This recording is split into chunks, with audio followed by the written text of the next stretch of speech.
Rob and Slim Show. Hey, how's it going, you guys? This is John. How's it going, Rob? How's it going, Slim? What's up, John? Great. John Cuellar from Potential Problems. Oh, cool. Hey, that's right. That's right. What are you guys up to? I guess you're podcasting. That's pretty obvious, right? Yeah, live casting, and we got our good executive intern Slamborghini in the studio. Oh.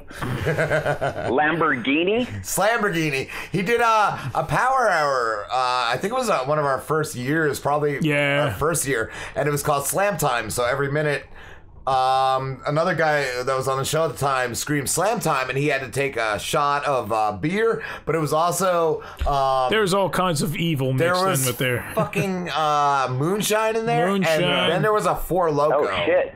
And dude, he was so drunk he just slapped the wall and put a hole in it. And from then on, I just called him the Slamborghini. Yeah.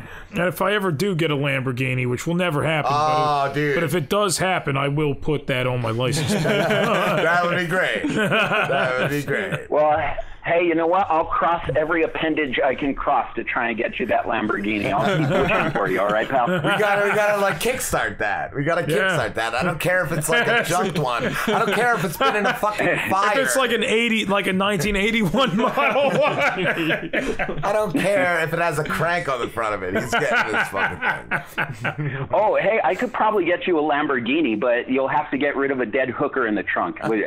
Trunks, I guess, in the back seat. All right, we're just... That's acceptable, There's John. plenty of That's marsh. acceptable. There's plenty of marshland around here. All right, well, we'll have your people talk to my people after the show. That way we can set up the exchange. Did you guys already cover Rob's eye injury? No, I talked about it earlier, but I had planned on talking to a couple guests about it. But you work in the medical profession, right, John? Oh, yeah, I've been checked for many STDs. I don't know if that qualifies me as working, but sure, I've been there. Yeah, dude, the eye, I got a fucking, like, a corner of, like, a real thick piece of paper just right into my eyeball, bro. Oof. Oh, that sucks. What, did you have to go to the ER, or what's the protocol on that? Yeah, I went to the and I got some drops, some antibiotic eye drops. It feels... Oh, good. I was going to say, if they gave you cum drops, that would not accomplish the healing that you're looking for. But antibiotic drops, those are good. Dude, I woke up today, it feels perfect. Feels perfect. Like, I was expecting, like, yesterday, even after it happened, like, it felt like somebody punched me as hard as it could in the eye, dude. It was fucking gnarly. Yeah, no. Well, I'm glad your eye is all better. Was it really red and shit? One little part of it, like in the bottom corner, was like real red, and that's pretty much gone today too. It doesn't look that bad. Yeah. Yeah, no. Yeah, but what about your eye? It's awesome today, bro. Dude, and I was like overtired. Like I wasn't even able to sleep the night before. All I was looking forward to was going home and just laying down and then doing show prep, and then I spent the whole day and the whole after work in the ER and all that shit. It was rough. How long did it take you to get seen? Not long at all, dude. They were surprisingly amazing.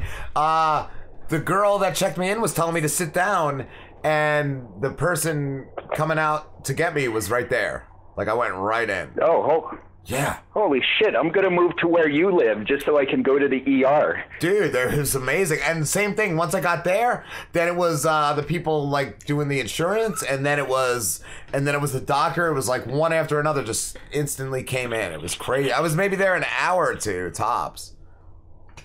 No, what'd they come into? Yeah, well, shit. I'm glad your eye's all better. I just got back from a run, actually, so I was naked up until about 30 seconds before I called you. Whoa.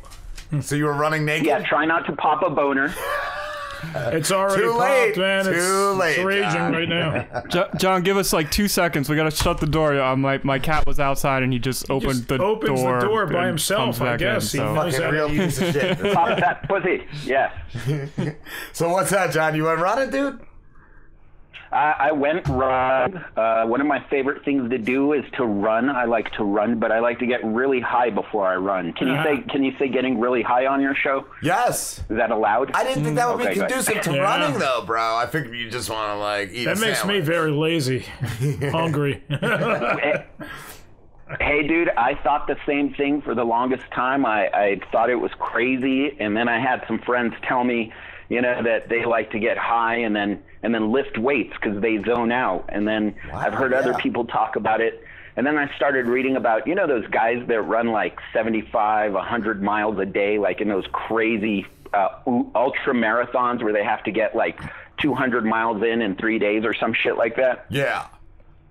Well, those guys, apparently some of those guys find that those long runs are easier if you're high. I'm paraphrasing here. So one day I decided to get high before I ran, and holy shit, man, it's a whole new world, my friend. That's what I was gonna say, though. It's amazing. I remember back in the day when I did smoke. I haven't in many years, but when I smoked good shit, you got energy. You were more creative. When you smoked dirt, then you were tired and shitty. But yeah, well, apparently they have two different strains, right? The indica and the sativa, I believe. And while I'm no expert, but apparently one, and I couldn't tell you right now in the moment, and my friends will tell me later after they're done listening to this, they'll say, you dumbass, it's this one. But one makes you like high, like body high, and makes you lazy, and the other one just makes like your mind high. I don't know. I think it's something like that. So I'm guessing it has to do with the strain. I couldn't differentiate. I just blaze up and then run. Nice. Nice. It might be actually. Hey, Rob, how long has it been since you got high, man? Like, what was the age when you stopped that? Probably like my late 20s, and I'm 41 now, bro. Why did you stop? Was it just taking all your time? It got boring, or I got old, and I was like, I don't know, it was expensive. Like every now and then I've taken a hit or two, but like it's just not the same too. Like, well, I don't know. Do any of you other guys smoke pot over there, or? Yeah, I do edibles. I indulge. I do edibles sometimes. Slambo. Yeah. It's cool. It's cool. What's your favorite thing to do if you have an edible? Like, what's your activity, man? You know what? I like to listen to music or watch like some like trippy ass movie. That is what I like to do. What's a trippy ass movie you watch when you're high? Like any kind of sci-fi movie. I used to love watching what's that? Natural Born Killers. I used to love watching that that was one of my, and that's a movie you'll pick something up different every time watching. Yeah, it's a creepy movie. Yeah. Crazy. Well, and the way Oliver Stone shot that, the way that they have those scenes, I know there's a specific style, a name of that style, but how they have it in between the scenes, they'll have these cut scenes, these real quick cut scenes where it creates or establishes a mood. So like there's that scene where Mickey is thinking about how his dad died, and all of a sudden there's like a headless corpse with blood shooting out of the neck. And it's just there for a second, but you're just like, whoa, that meant something. I don't know what, but it fucking meant something. And then like Rodney Dangerfield's role in that movie, like it was the only movie where like there's one scene where they're just cutting to like they're talking to those random people on the street about Mickey and Mallory, and there's one couple they're talking to that are dressed exactly in the same clothes as Mickey and Mallory are in one of the scenes in the movie. Like, it's crazy. Oh, yeah. Or like I didn't mean to hijack the segment, but I love talking to you guys, and since I do it so rarely, I love to ask you guys questions because you guys are fucking amazing. I'm a huge fan. Thank you, bro. Thank you. I was gonna say, man. We were talking to Alan last week, and the one thing that pissed me off was the regular radio thing, like how the guy wanted money after 2 shows. Yeah. What kind of racket is that? But he said you guys. Well, Oh, sorry, John. Yeah, go ahead. I was gonna say too. Oh yeah, I was just gonna say that it was a spot where kind of like it fell into our lap. Someone was like, "Hey, this douchebag really needs someone to fill airtime, and I could get you guys a spot." Yeah. And so that was really cool, on terrestrial radio and all. But the thing about that is it wasn't a real secure, spot. There wasn't a whole lot of security to it as far as the length of the deal or what was going to come out of it. Yeah. Our friend who had the best of intentions. He is a super nice guy, super talented. Cam, he's our producer. Yeah. This was his first dealing really with anybody in the business world on that end, and to see the guy who owned the radio station was like a 30-something, 40-something-year-old guy, like kind of like my age, old as shit, and for him to kind of like deal with our buddy Cameron the way he did, I felt he kind of took advantage of him. From the stories that I heard. Yeah, because it sounds like Cam did a great job getting that going. Like, that sounds amazing. Like, yeah, I would jump on that. Yeah, definitely. Now, I mean, when you can't, gosh, it's hard because you think, like, obviously, like, our first thought was, what could we do to, like, make a splash and make people, like, wake up the next day and be like, oh, shit, did you hear what happened on that station? Yeah. Well, there's not a whole lot you can do without getting your ass thrown off. And there's also the very first show. Like, I kind of, when we first went live, like, it's kind of like you're nervous. Even, like, I heard O&A years ago talking about it. Like, when you come to a new station or a new place, you're kind of like nervous, like, for some reason. So yeah, like, it's hard to just come out with a bang. It's like the whole industry has been taken over by fascists, pretty much. By they want to, like, by sponsors. Everything is sponsored. Well, like, it's like a corporate, like, yeah. That happened in the 90s with music, too. Or, like, if Nirvana was selling records, every band had to sound like Nirvana. Like, that was... Like Silverchair. Yeah. Yeah. Now, and the radio thing is a weird thing because it's changed so much. I mean, now this was on an FM talk radio, which was a conservative station. So we knew that, right off the bat, the things we were saying, depending on how much we got to say, might, create a stir or something. I mean, our first show, we got 0 calls. And even though, I mean, we had a bunch of people listening, at least, our friends and such, but we were hoping we would get at least 1 call. Our second show, we did get a call, and I don't know if Alan told you about this, but it was just some guy saying we sucked and we should put on, what is that, the overnight one about all the strange shit? Air America? Not Air America. What's the guy who tells all the crazy Art Bell or something? Coast to Coast or something? Coast to Coast, that's what it is. Yeah, you guys should put on Coast to Coast. And we're like, what? Yeah, I think Alan said somebody called to tell you guys suck. I think he did say that. That's... Yeah, I wanted that guy to stay on the line just so we could talk to him, but he just kind of hung up. I would want that clip. I would want that clip of him saying that. I would play that all the time. Oh, dude, it's in our intro. Yeah, it's in our intro for the podcast. I love it. Yeah. Problem is, and after looking at it, sorry to interrupt you, but after looking at it, it was exciting. It was cool. I mean, we got to do a whole 2 shows, so like 4 or 6 hours of radio. But after doing that, and maybe we could have gotten to a more comfortable place. But after doing that, and then jumping back to the podcast, which we wanted to continue to do regardless. Yeah.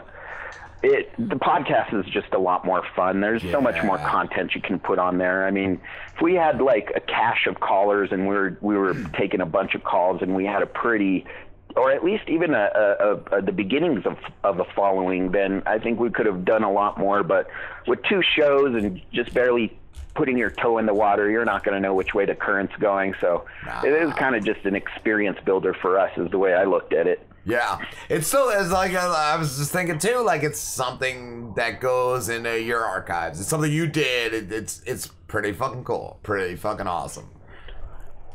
Yeah, that's a cool story. Yeah. It's pretty cool. I did get to take a dump in the building, so can't ask for more. I hope it was in like the waiting room, like right in the front of the station, like. The little no, it was in the planner. Yeah, so that's cool.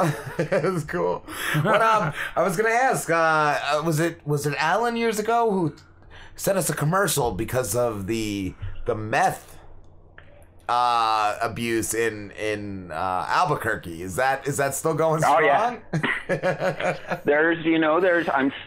I'm sure there's still meth. In fact, I bet you if I drove down to a certain part of town and looked for about 10 to 15 minutes, I could probably find some meth pretty quickly. Wow. So it's still a thing here in Albuquerque. Sweet I mean, crystals. not to get into too much history, but I used to hang. This is no bullshit.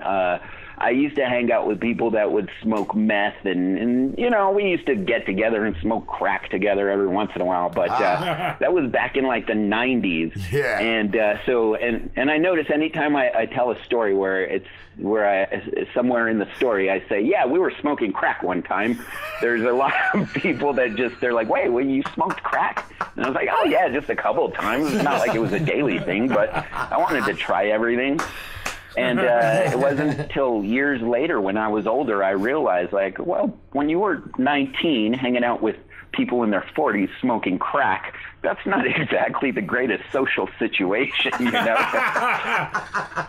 I'm just like, you were young, everybody makes mistakes, everybody tries things, but those people in their 40s, they're like, that's the most disturbing part to me, that somebody in their 40s was like, I gotta light this stem up. Yeah, like, and then they would give it to like a 19-year-old. And then, that's like so this 19-year-old fucked up. here. Let's. Do you want to smoke some of this? Like, wow. Well, here's a good crack smoking story. One time, me and my buddy Pablo was a bigger guy. He was about 6'1", 220. Wow. Big for New Mexico. And we were smoking crack in this trailer one time. It was an abandoned trailer that our friends used to party in. I know, high class. Try not to be impressed. We did that with a house. We're in high school. We had a house. You did what? We had a house that was for sale, so it was empty, and my friends used to break into it and party.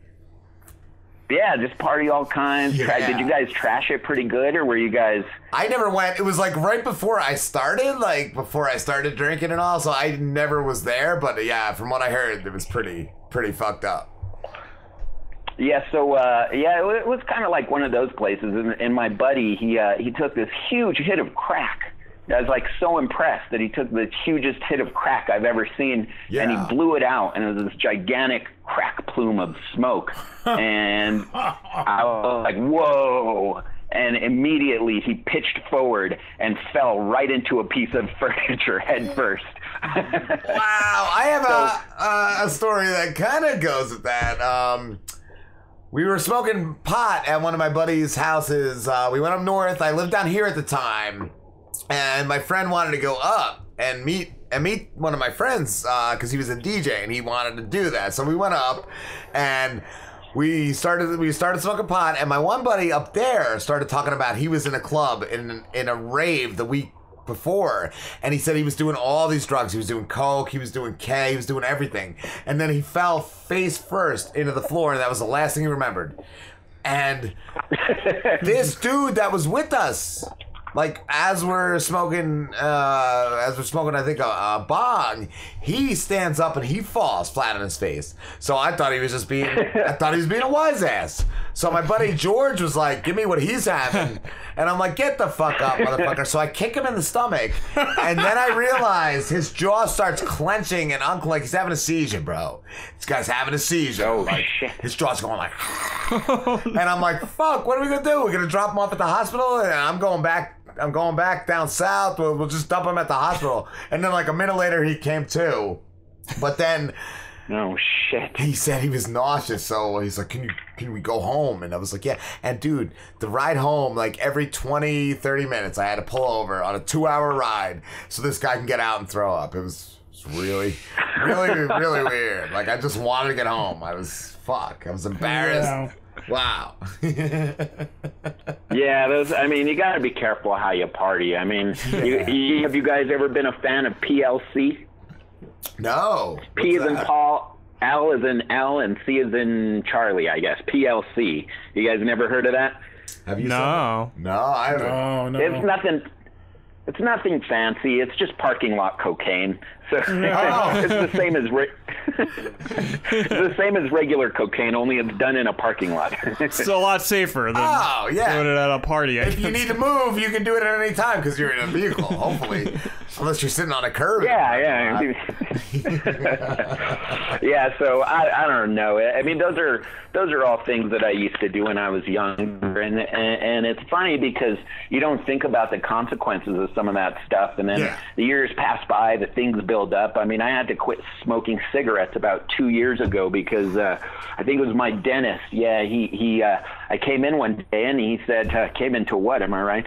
No, I came into his office one day and he said, "Hey, John, do you like your teeth?" And I said, "Yep." And he said, "Well, you better quit smoking."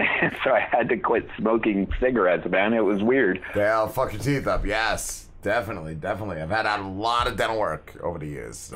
I still smoke like a devil. Oh, yeah, and that shit's expensive. Like, when you're young, you're like, whatever, parents will pay for it. I'm in my teens, whatever. But when you get older and they're like, no, this is permanent shit. You're going to have to pay for this, and this will be in your mouth forever, you know? Yeah. Yup, dude. It's one of the hardest things. It's the only thing I can't quit. I've quit everything else.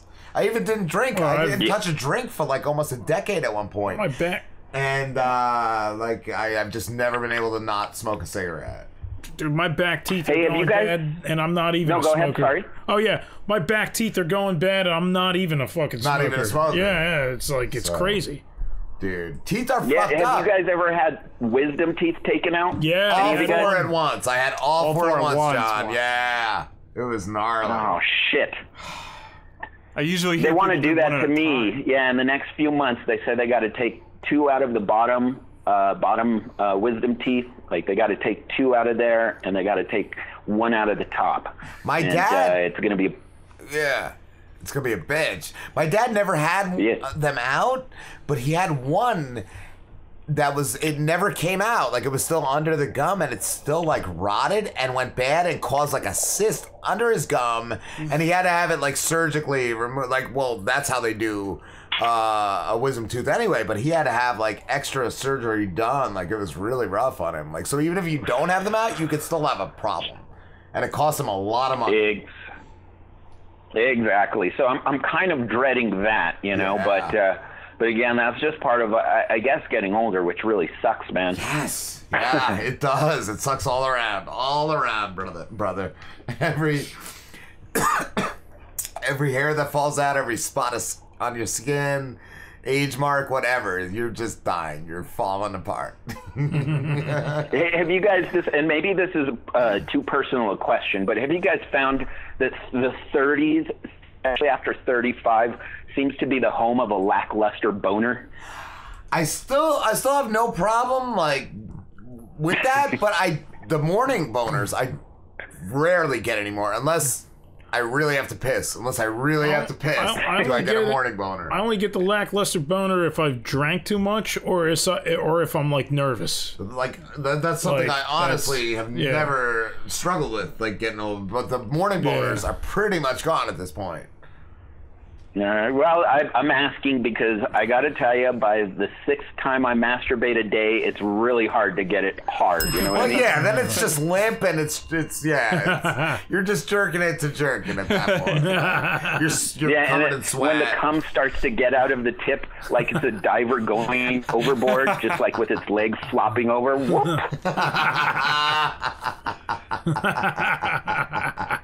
How about the Driz? We have our in-studio rapper. Yeah. Do you ever have erectile dysfunction, Driz? Yo, nah, I don't deal with that shit, man, because I have so many fucking girls and it's always hard. Yeah. Whoa, he's a liar, dude. He can never get it up. Yeah, fuck you. Get the fuck out of here. I'm always here, bro.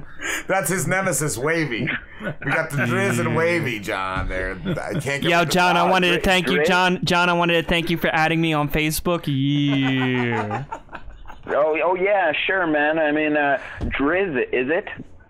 Driz, right? Yeah, right on, right.